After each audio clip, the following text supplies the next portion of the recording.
macro environment.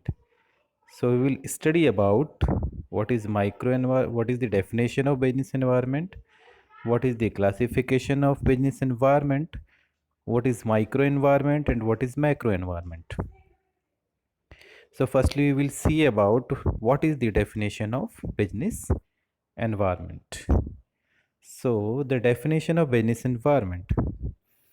Environment refers to all external factors which have a bearing on the functioning of the business.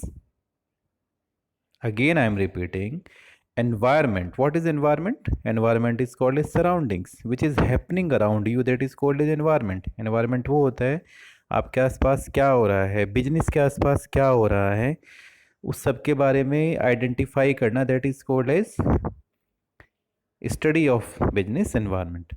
Which factors affect the business, that is called as that we study in the business environment. So environment refers to all external factors which have a bearing on the functioning of the business. Secondly, it refers to those aspects of the surroundings of business, enterprise, and circumstances of business unit which affect or influence its activities and operations and decides its effectiveness. So what is business environment? It refers to those aspects of the surrounding of business. यानी कि ये वो aspects होते हैं जो business के surroundings में होते हैं, आसपास होते हैं, enterprise and circumstances of business unit which affect or influence its activities and operations and decides its effectiveness. So we can understand about this definition that in business environment we study about the factors affecting business environment. What are the factors affecting the environment performance? Some circumstances, situations जो affect कर रही है business के operations को, उनके बारे में identification किया जाता है. ठीक है.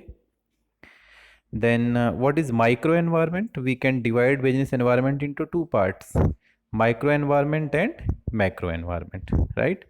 So firstly we will study about what is micro environment. So what is micro environment? So this is the definition of micro environment according to Charles Hill and Garth Jones. A company's microenvironment consists of elements that directly affect the company, such as competitors, customers and suppliers.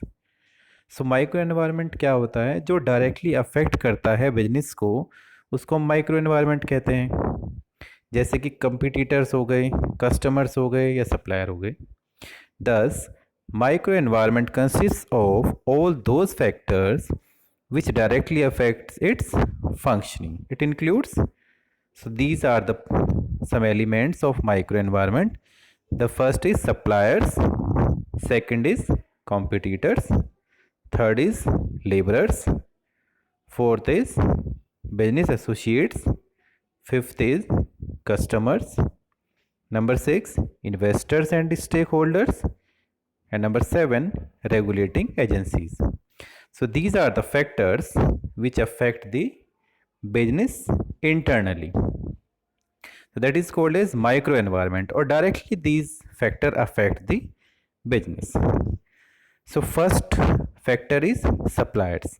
So we will study about who are suppliers. I think we all know what is supplier. Supplier are who provide raw material for the production. So suppliers. Number 1, the first element of microenvironment is suppliers. So who are suppliers? Suppliers are the people who supply the inputs to the business. Okay? जो business को raw material provide करते हैं उनको हम क्या बोलते हैं? Suppliers बोलते हैं. Suppliers hold an important value for a business, as the suppliers are responsible for helping a business meet its business demands. तो suppliers hold an important value for a business. Suppliers की जो value है वो बहुत ज़्यादा होती है business के लिए, because as a supplier are responsible for helping a business meet its business demand. तो बिजनेस की जो भी डिमांड है उसको कौन पूरा करता है? सप्लायर पूरा करता है। तो इसलिए सप्लायर जो है वो बहुत ज़्यादा इंपॉर्टेंट होता है एक बिजनेस के लिए। अगर रॉ मटेरियल टाइम पे सप्लाई नहीं किया जाएगा तो प्रोडक्शन में ब्रेक डाउन हो सकता है, प्रोडक्शन रुक सकता है। अच्छा, थर्ड पॉइंट हम क्या देख सकते हैं? A delay by suppliers would result in loss for the business and it would result in customers moving to another business. अगर सप्लायर्स डिले कर देंगे, सप्लायर्स टाइम पे मटेरियल प्रोवाइड नहीं करेंगे तो क्या होगा? बिजनेस के जो कस्टमर्स हैं वो कहीं और मूव कर जाएंगे। अब सपोज़ कोई कंपनी प्रोडक्ट बना रही है और वो रेगुलरली मार्केट में उसको लॉन्च कर रही है, लेकिन अगर ऐसा हुआ कि सप्लायर ने टाइम पे मटेरियल प्रोवाइड नहीं किया, so what will happen? Product नहीं बनेगा। प्रोडक्ट नहीं बनेगा तो प्रोडक्ट मार्केट में लेट पहुंचेगा या नहीं पहुंचेगा, तो उससे कस्टमर्स किसी दूसरे प्रोडक्ट पे स्विच कर जाएंगे। तो that is the importance of supplier. और ये क्या होगा? ये एक माइक्रो एनवायरमेंटल फैक्टर है जो डायरेक्टली अफेक्ट करेगा बिजनेस को। तो इसलिए हम कह सकते हैं कि सप्लायर एक वो फैक्टर है जो डायरेक्टली बिजनेस को अफेक्ट करता है। Second is business associates. Business associates, who are business associates? Business associates are allies of the business who help the business during the time of the crisis। जब भी business में कुछ crisis होता है, जैसे आजकल की हम सिचुएशन देख सकते हैं, करंट सिचुएशन में क्या हो रहा है, तो वो क्राइसिस हो रहा है तो बिजनेस एसोसिएट्स हेल्प करते हैं उस टाइम पे। A business needs to have proper allies in order to survive the time of crisis. तो बिजनेस एसोसिएट्स भी डायरेक्टली अफेक्ट करेंगे, अगर वो हेल्प नहीं करेंगे तो बिजनेस और ज़्यादा डाउन चला जाएगा। तो business associates which helps the business in the time of crisis. Third is customers. Customers भी डायरेक्टली अफेक्ट करते हैं, माइक्रो एनवायरनमेंट का फैक्टर है। Customers are important for the business.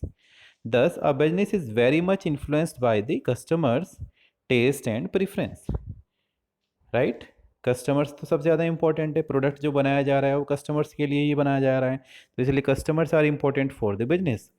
Thus, a business is very much influenced by the customers' taste and preference. So, every business has to make the product according to the taste and preference of customers.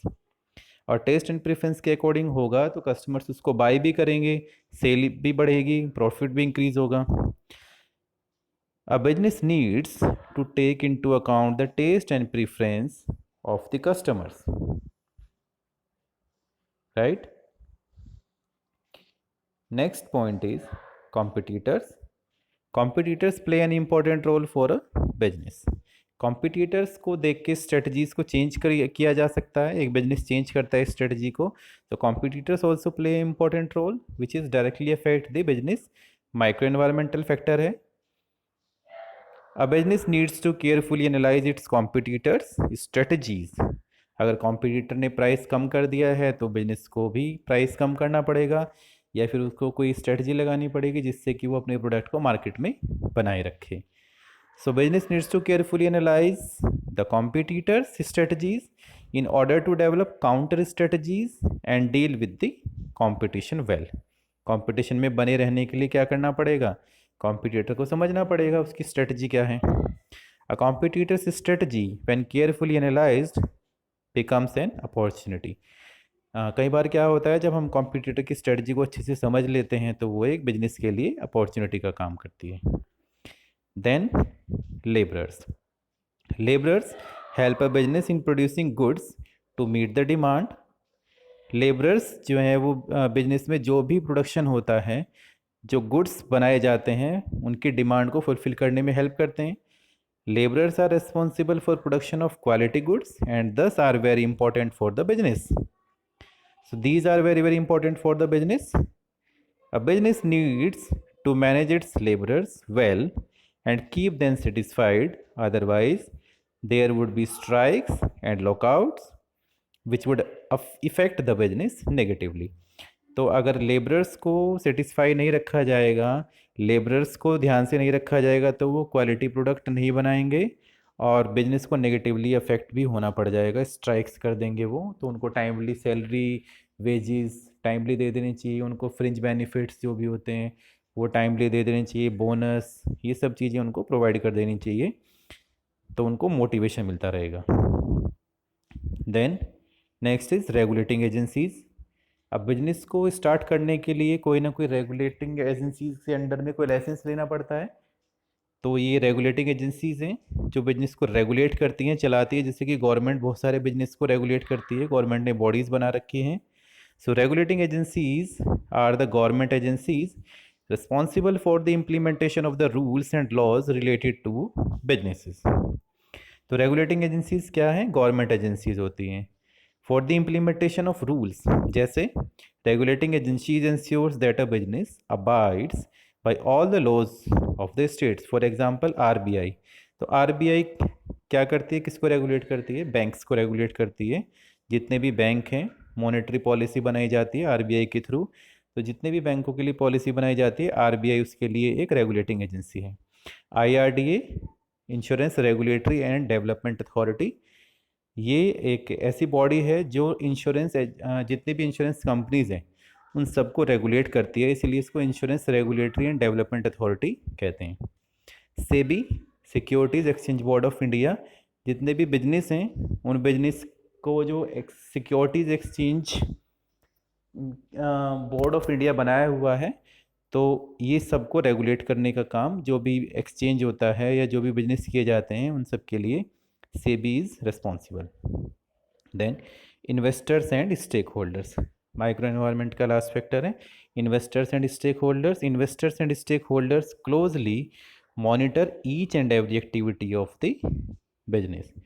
For a business to function properly, it needs investors, and investors carefully monitor the activities and influence its decisions, since they would like to gain something out of their investments। तो investors और stake holders क्या होते हैं? जो invest करते हैं business में पैसा, उनको हम स्टेक होल्डर कहते हैं, इन्वेस्टर्स कहते हैं। तो investors and stake holders closely monitor each and every activity of the business.